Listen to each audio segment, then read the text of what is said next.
I don't want to study because I'm very tired. I don't want to study because I'm very tired. But if I don't study, Mama is not satisfied.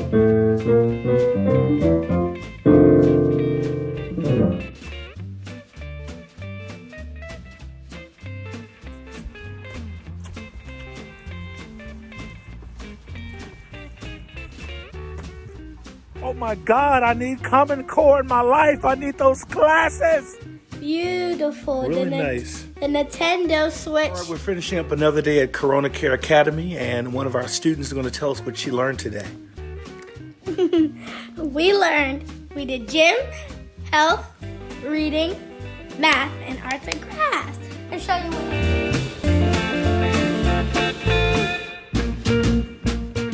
Good evening, everyone. Hi, my name is Miss Mackenzie, for those of you that might not know me. And I've been so blessed and fortunate to have been Asaya's 4th grade teacher this year. Although she shared her time with two of us, me and Miss Stepner, Asaya was in my homeroom, and I just take, extra pride in my homeroom kids. They're like truly my own kids. I don't have to share as much. So I might be rambling throughout this video. I try to take a little notes, so that's what I'm looking over here at. But I just want to make sure there's so much to say. I want to make sure I get the really special moments in it. So I might be rambling, so I want to apologize in advance for that.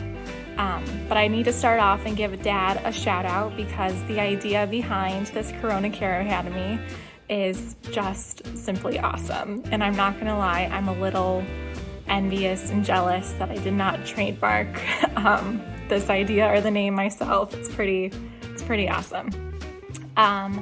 So I think I want to start off by talking about the first time I met Asaya, and I think it was at Sneak a Peek night at Newtown, back in my classroom with her mom.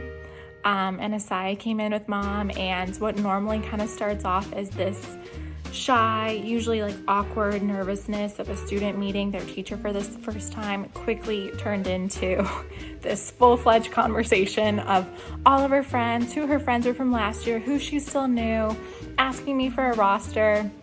And then she kind of guiltily, as she's just blurbing on, she guiltily admits how she had to have her seat move one time last year because she sat next to one of her best friends. And I think that little memory, that little glimpse just really says a lot about Asaya and her personality, and how she will just dive headfirst into any situation, and she doesn't really let anything hold her back. She just gives it her all, and she's not gonna let nerves or fear or anything hold her back. And I think that's just really commendable. And I think that little snapshot is just who Asaya is, and I love her for it.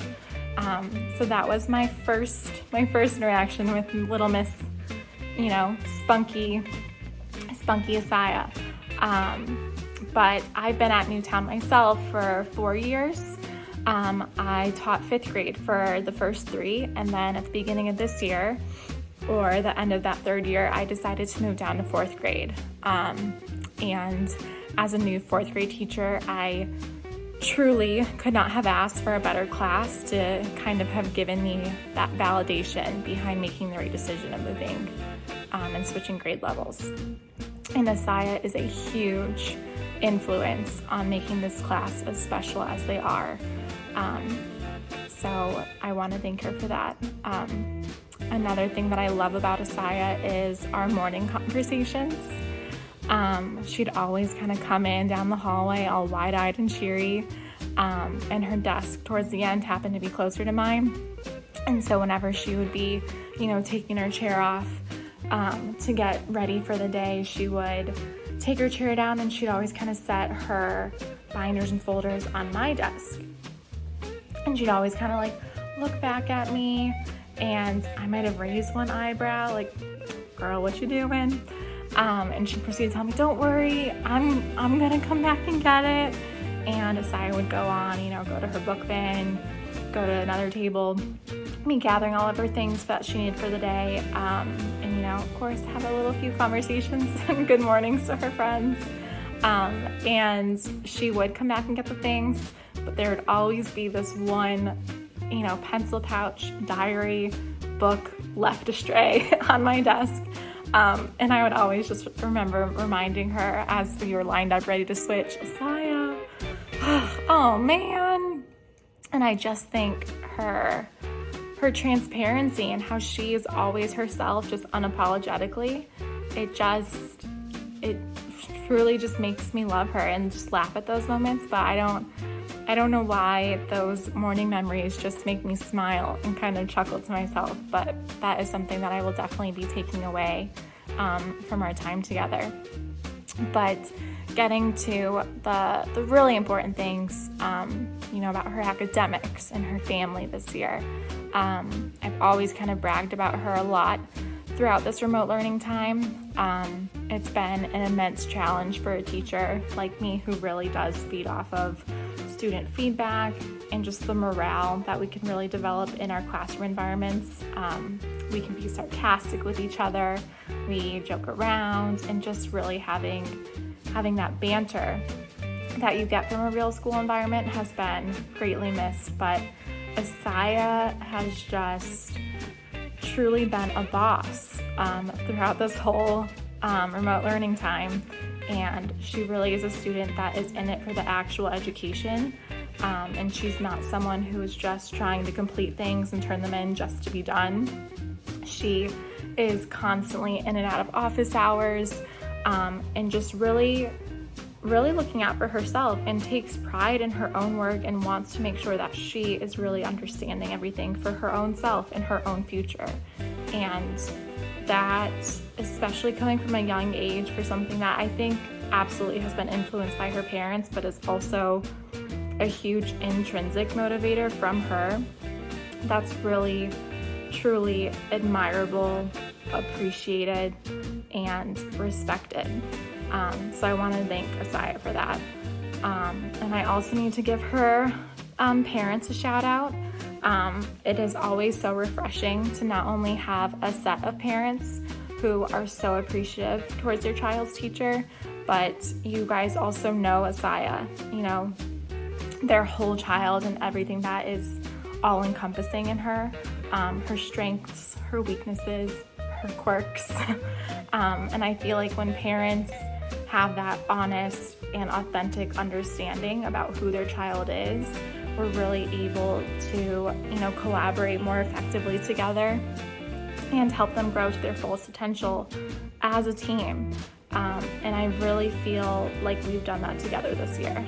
I know Asaya and I have joked quite a bit about adopting me into the family, but I really do stand by accounting Asaya's success for being a team, being an absolute team effort from all of her supporters, not just her parents, but her, dance coaches that she loves so much, her friends that are good influences on her, and for everyone that is just in Asaya's life, supporting her and cheering her on from the sidelines. So I really do think, when the team is strong, our players are going to take that strength and just run with it. But Asaya, you are just so smart and strong, and funny, and really blossoming into this beautifully talented young lady. And it just really, it makes me so excited to think about and to see the things that you guys are going to do next year in 5th grade and just in your future, in your life. I really just can't wait to see the woman you become and the career that you choose. I think you truly and sincerely are going to do amazing things in this life. So congratulations, Asaya. I'm so, so, so proud of you. I feel like proud is not a big enough word, but again, I'm just a math teacher, so Ms. Stepner would have the better vocabulary words for this one. But I really am proud of you and just excited for all that your future has to offer. I want you to enjoy this time, enjoy the rest of your evening as the first, hopefully only, graduates in the Corona Care Academy, and have an amazing and wonderful summer. I love you so much. I'm so, so proud of you.